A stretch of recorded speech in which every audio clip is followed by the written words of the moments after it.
What's up, guys?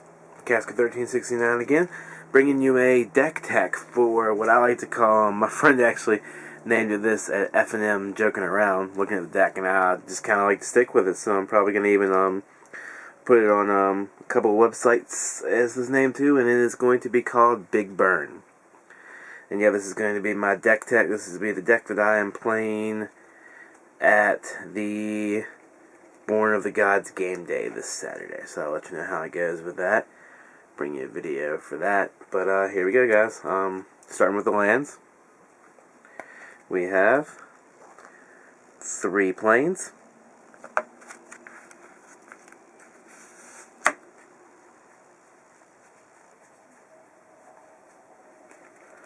it is 11 mountains,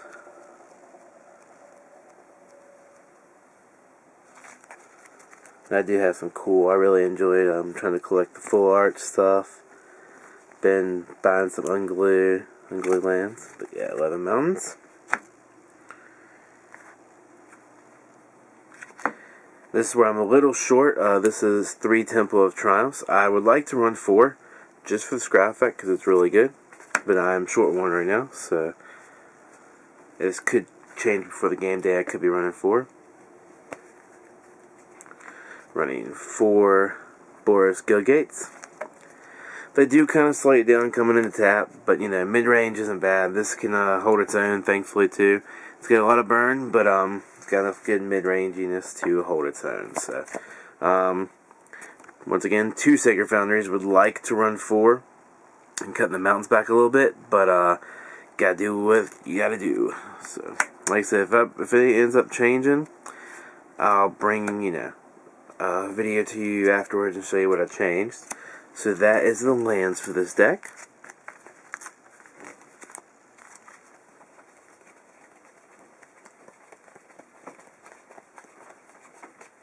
So it's running 23 lands in all.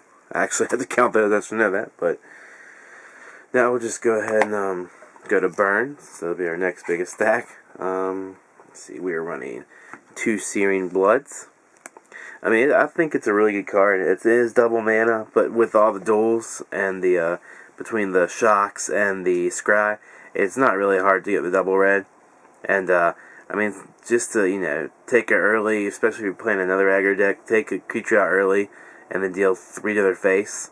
That's pretty nice. I mean, it could hurt you in the control game if they don't play a lot of creatures, but then, you know, then you could just sat it out for maybe another lightning strike or something like that. So, 2 Searing Bloods, 2 Boris Charm. Also, once again, dealing 4 damage, you know, to a player's face, or, you know, making a permanent you control indestructible, or giving something double strike. It's just a good card. And it works well with the red-white build. Next, we're going to Skullcracks. Skullcracks, I have 2 main board, and I actually have 2 sideboard. I'll grab my sideboard out here in a second and show you guys after I go through this tech. Because it's just really good, especially if you're playing control players, to respond to a Sphinx Revelation with this. Just, you know, especially if you got them on low life, even though the card draw is going to hurt you, it's nice to know that, you know, if they're at 3 life, or I mean even 6 life, and you're skull cracking them for 3, they're down to 3 and they're not going to gain anymore. Especially late game if they're sphinxing for 7 or 8, you know, that can really jack them up really fast and end up, you know, losing you the game. It's just as fast. So next we're going to Magma Jet, running 3 Magma Jets, and I like Magma Jet just because of the scry effect. I mean, it's really good to end of the turn, burn someone or destroy a creature, and then be able, you know, right before you draw step, scry 2, get some dead weight out of your way. So 3 of those.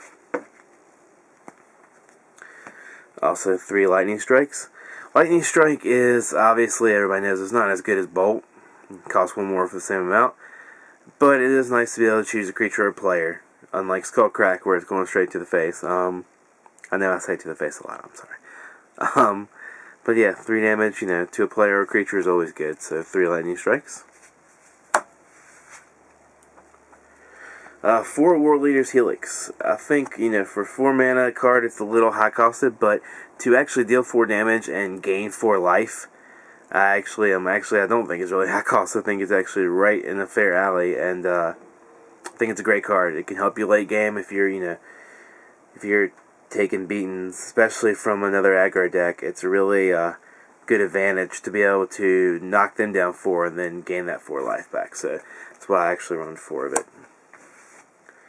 And then, just to save my butt sometimes, Chain of the Rocks. It's a nice card, especially once again in the aggro matchup, or even in the God matchup, to be able to, when they activate a God, be able to take the God away. And you're not even, it's just nice not to have to worry too much about, the red-green monsters, and if they bring a Xenagos out, or any of the red-green monsters that really can do some damage, like Palcronis, all of them. It's good to have that little bit of removal with not, going too much control. So there you go.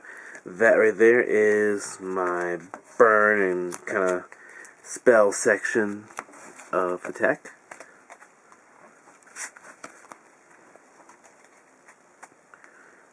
Okay. Next we'll go to creatures. Don't run that many, but the ones that do, they all benefit the deck and they're very aggressive. First I'll run 3 Satyr Fire Dancer. I might fit a 4th one in there if I get a 4th one, but right now I'm just going with 3. Don't want to overdo it. He's an awesome creature, especially once again with the Syrian Blood.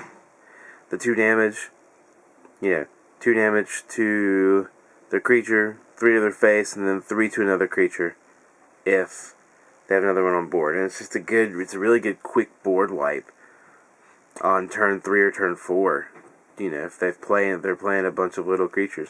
And if not, once again, he's still good to, any creature. I mean, lightning strike him for 3, and then, one of his creatures is taking 3. It's a good way to handle, some of the smaller creatures, and then, it could also help you with some of the big creatures if you have the mana to do it. So, you lightning strike them twice with a Fire Dancer on the board. Their Palcronis is taking 6, and it's gone, unless they can monstrous it. So, Satyr Fire Dancer, I like him a lot. And of course, no red deck is complete without Chandra's Phoenix. She's just, especially with all the burn that I run in this deck, she is just a perfect card all around. I mean, I get her back, she comes in with flying 2/2 haste. A lot of people that are playing aggro stuff aren't playing Chandra's Phoenix. They're not playing a lot of flyers. I've seen a lot of crazy Minotaur. I mean, the red green creatures doesn't really have too much. They have some sideboard hate, but not too much main board flying hate. So it's really nice to get her in there really fast. Especially, you draw opening hand with 2 Chandra's Phoenix, the game changes pretty quick. So then going up next, I have 2 Perforos, God of the Forge. Perforos works really well with a couple combos in this deck. Just in general, the creatures, hitting the ground, especially the Phoenix. I mean, she drops, she deals 2 from Perforos. She gets killed, she can be brought back to my hand with the burn spell. And they're taking damage from the burn spell. So, I mean, it's just, I like him a lot, and he's just a really good card. I think Perforos. He dropped in price a lot, but not too much, but a little bit. But I really do like the combos just with creatures in general. Plus, with all the red, especially the Chandra's Phoenix, it's pretty easy to get Perforos active really quick, and 6/5 indestructible God who can pump everybody else and deal 2 damage when something hits the board. It's pretty good. And speaking of the double red to get to Perforos being active, Stormbreath Dragon. Once again, would probably side out a couple spells and run 4 of him if I had him, but just got 3 right now, so we're running with 3. It was pretty effective with 2 in my deck. Anytime I hit him, it seemed to be a game changer. And he's pretty ridiculous. I know he can be easily, he can still be removed, especially by the blue, but just the flying and haste for a 4/4 is just pretty nasty. So, yep, 3 Stormbreath Dragon. And that is my creatures. So, yeah, let's move on to the last part of the tech deck, the Planeswalkers. Not running too many, just running 2 Chandra Pyromaster.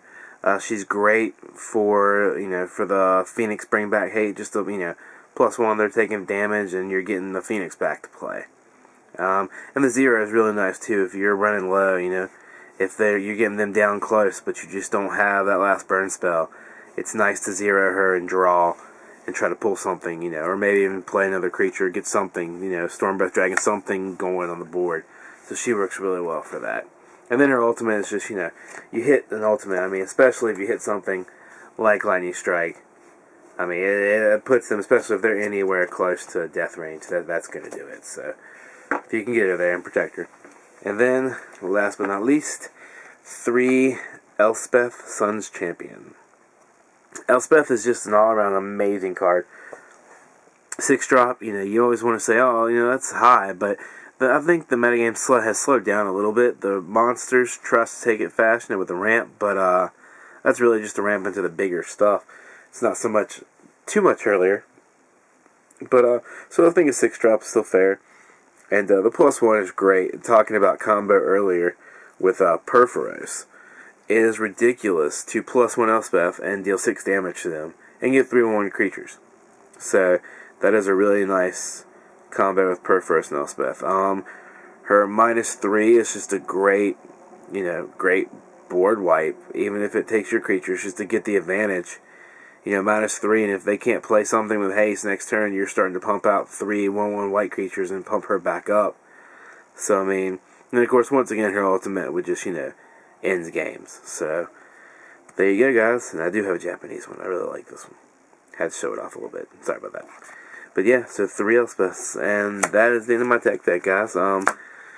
Hopefully I can, I played F&M with it before. I only had the 2 Stormbreaths and a few other things I didn't have, and went 2-1-1. Drew the last round because it was a friend I was playing. I might have been able to go 3-1 against him, can't guarantee anything though. Don't want to sound cocky. So, but yeah, so I think it's a very, solid deck. Like I said, there's a few things I need to add to, buy to put in it, but I just haven't got around to it. So, if the deck tech changes or anything, like I said, I'll keep you guys on some updates through comments and stuff, and I'll come to you guys Saturday, probably Saturday night, and bring you a video and tell you how I did. Maybe open some prize packs if I get anything like that. So, yeah, guys, as always, keep bringing them to you, as long as I can keep affording them. Peace, and I'll see you guys later. As always, like, comment, subscribe. Tell me what you think of this deck, guys. If you hate it, let me know. Let me know what I could change, what needs to be taken out. And oh yeah, actually, before I go real quick, I'll break down a quick sideboard for you. I almost forgot about that, so let's do it real quick. My sideboard, I'm running 2 Pithy Needles. It's just nice to shut down stuff, period. I mean, that's 1 drop to shut down creatures. 2 Mizium Mortars. Once again, the overload cost is really good. I'm also debating putting Anger of the Gods in my sideboard, just for some aggro hate. Gideon, Champion of Justice, he would probably be the one I would take out for the Anger of the Gods. I don't know.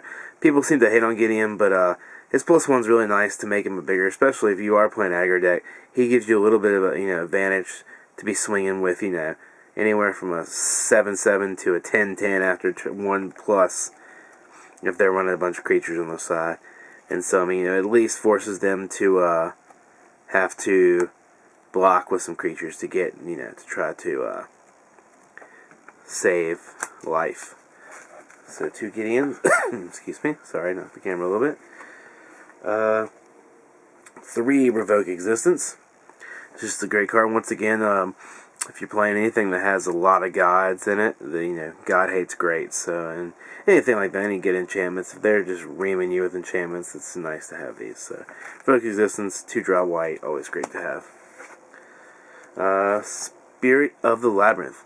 This card, once again, shutting down Sphinx Revelation. That is specifically the reason I put this in there, and probably the reason most people have done it. So, it's just a great card. If you hit them with Skull Crack with having this on the board, they just, wasted 8-10 mana for nothing. Speaking of Skull Crack, 2 more on the sideboard just for that matchup once again. So I have a lot of control hate. I have gotten reamed a bunch of times by control decks, just period. So that's with the control hate. And then I have the 4th Magma Jet and the 4th Lightning Strike in the sideboard, just in case need that little extra push with the burn. So yeah, guys, that is my sideboard for this deck. And once again, like, comment, subscribe. Let me know how you think of the deck. And any comments are appreciated, bad or good. I always like to hear input from you guys. And I guess I will see you guys later. And appreciate it. Thanks, guys. Peace.